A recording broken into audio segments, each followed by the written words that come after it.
Bonjour à tous, c'est Roland pour une nouvelle vidéo d'analyse. Aujourd'hui on va étudier le cas de la paire USD-CHF, donc comme d'habitude en unité de temps journalière. Alors, comme on a pu le remarquer depuis déjà un petit moment, on crée des plus bas historiques actuellement, depuis plusieurs semaines, même plusieurs mois, on est toujours en dessous des plus bas. On peut le voir hein, si on se met en graphique mensuel, vous voyez que là depuis déjà plusieurs mois, on marque régulièrement des plus bas historiques sur la paire. Alors, ça a un avantage, c'est que ça nous dit qu'on est en tendance clairement baissière. Pardon, je vais repasser en H1, mais c'est en unité temps journalière qu'on va aller. Donc oui, je disais, c'est un avantage, c'est qu'on sait qu'on est en tendance baissière claire. Ça a un désavantage, c'est qu'on ne sait pas où c'est que ça va rebondir à chaque fois. Donc pour trouver des zones de rebond, il faut utiliser forcément des indicateurs, les bandes de Bollinger, les choses comme ça. Parce qu'on n'a pas de repère, on sait pas, on n'a pas de niveau de support à proprement dit, il n'y en a pas du tout. À part les obliques évidemment, mais pour ce qui est des horizontales, on n'en a pas. Alors,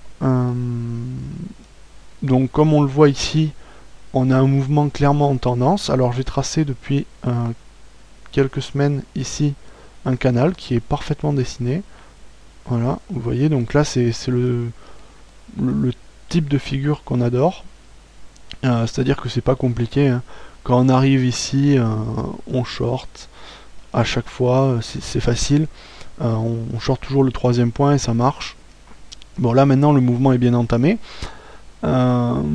puisqu'on a déjà fait facilement la moitié du canal, là, hein, si on trace à distance. On a même fait un peu plus. Enfin ça dépend puisque c'est dynamique, on peut pas mesurer. Pour moi là on a bien entamé le mouvement, on pourrait avoir une petite pause un peu comme ça là, voilà, de ce genre. Voilà, donc je vais les matérialiser ici, de ce style. Ça collerait bien puisque là vous voyez c'est à peu près la même configuration en fait. Enfin pas tout à fait, mais on vient de casser le dernier plus bas ici sur la journée, enfin vendredi on a cassé ici le dernier plus bas. Et actuellement, on voit qu'on a une bougie ici, et on est en train de faire un doji, on en avait déjà un hier, et on est sorti des bandes, on reste un petit peu en dessous, on temporise, donc on ne sait pas trop ce que ça va faire dans les prochains jours. Mais pour moi, un scénario comme celui-ci, c'est quasiment la même chose, hein. Vous voyez là, on casse ici le plus bas, on est autour des bandes de Bollinger, voilà, on est en train de les toucher, on repart un peu à la hausse et puis ça repart à la baisse. Moi je pense que c'est ce scénario qui pourrait arriver, c'est-à-dire ce genre de choses là. C'est-à-dire qu'on va faire encore un petit peu peut-être du plat, voire un petit peu remonter, et puis on va avoir une bougie clairement baissière qui va nous ramener vers le bas du canal. Logiquement dans un canal, l'idée c'est que les cours vont d'une borne à l'autre. Si les objectifs se terminent jusqu'au bout, on devrait aller jusqu'à la droite inférieure du canal, vers le support. Et donc il y a encore du potentiel. Alors, outre ça, on peut regarder quand même, il y a quand même une belle divergence haussière sur le RSI, ici. On voit ici, hein, c'est assez notable. De la même façon qu'ici, hein, de toute façon on en avait une aussi ici. Et ça a donné ce petit rebond haussier. Alors je pense que vraiment, ça se ressemble vraiment. Bon, on est vraiment dans un scénario, les trois vagues d'Elliott, d'impulsion, hein. Ici on a eu notre première vague d'impulsion. Là on a eu notre deuxième. Et là on est en train de faire notre troisième. Et entre chacune, il y a toujours une petite pause, une décomposition. On peut décomposer les vagues en N vagues. Mais là, on est en train de faire la dernière. Normalement, il y a toujours 3 vagues. Enfin, dans la théorie. Là, on fait la dernière. Il se peut souvent, et ça arrive, que la dernière soit moins puissante que les précédentes. Mais bon, ça reste à débattre. Normalement, on va d'une borne à l'autre. Donc, logiquement, on devrait aller jusqu'au bas du support oblique. Mais en attendant, pour moi, là, on reste indécis.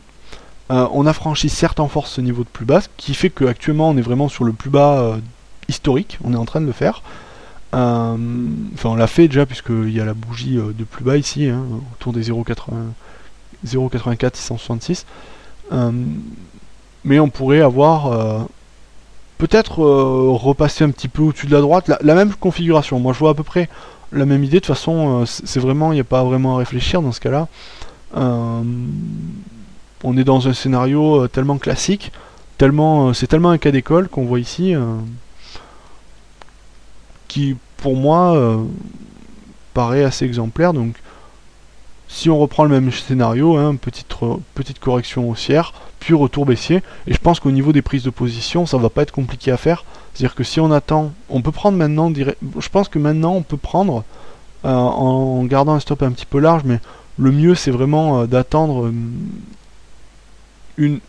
peut-être une accélération haussière un petit peu plus importante, parce que là vous voyez on en a eu une assez faible, mais là on en avait eu une un peu plus importante.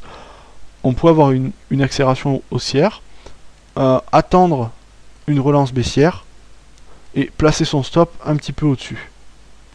Comme ça, et garder son take profit dynamiquement sur le support oblique, ou alors on peut le mettre horizontal, mais auquel cas il faudra bien choisir son niveau. On peut choisir un ratio, mais je pense que le mieux reste de suivre la droite de support et de veiller soi-même à la position. Voilà, donc mon avis est clairement baissier, dans l'attente d'une nouvelle bougie baissière en fait. Voilà, donc vous avez mon avis sur la paire. Sur ce, je vous dis à bientôt et bon trade.